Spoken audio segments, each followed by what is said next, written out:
وزارت کورهای داخلی تاجیکستان در شماره نوبتی برنامه تلویزیونی اخبار وزارت کورهای داخله تفصیلات کشتار 3 زن در اسار را نشر کرد. این 3 کشتار در بین همگی 4 روز از 22 تا 26 دکامبر رخ داده. در 2 مورد مردان سالخورده 62 ساله همسران خود را کشتند. در یک مورد دیگر یک جوان با نیت دزدی به خانه همسایه در آمده زن صاحب خانه را بوغی کرده کشته است، ولی وقتی با همین طریق میخواد دختر او را هم بکشد، دختر از تلوسه جان نقاب را از روی غارتگر کشیده است و قاتل ترسیده فرار کرده است. حلیموف عبدالرحیم سال تولدش 1959 ساکن دهه لنگر پایان روز 22 دکامبر تخمینا ساعت 17:30 با همسرش امید و صالحه جنجال کرده او را با دستانش بوغی کرده است. در نتیجه زن بیچاره در جای حادثه جان داده است.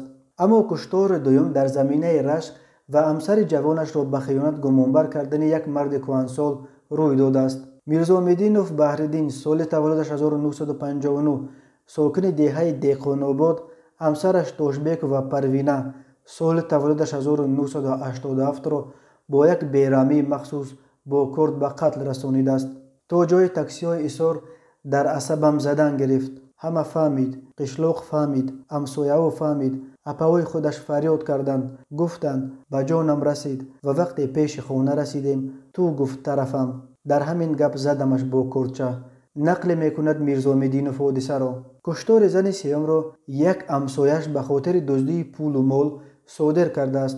اودینایف محمد سال تولدش 1994 ساکن کوچه فردوسی شهر اسار 26 دکامبر برای نقاب کشیده با مقصد دزدی به منزل همسایه‌اش رازق و آراسته وارد شده است. صاحب خانه در آمدن دزد را پی میبرد و اودینایف برای آشکار نشدن مقصد ناپاکش زن بیچاره را با رای بوغی کردن به هلاکت رسانیده است. او بعد کشتن انگشتری و گوشوار طلای آراسته رازق را تصرف کرده با مقصد ادامه نیت‌های جنایتکارانه‌اش دختر نابالغ صاحب خانه را نیز بوغی کرده میخواهد بکشد، ولی دختر مقابلت نشان داده نقاب را از روی قاتل میکشد. اودینایف بعد این برای آنکه او را نشناسند با شتاب جای حادثه را ترک کرده است. این دختر جبر دیده حادثه را اشک در چشم چنین نقل کرد: از در آمد، در را به درجه سخت پوشید که آچه آچه گفتم.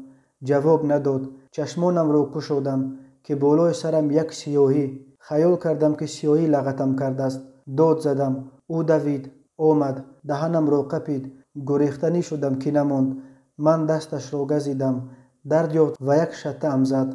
باز قپید مرا و این دفعه نقابش را از رویش کشیدم.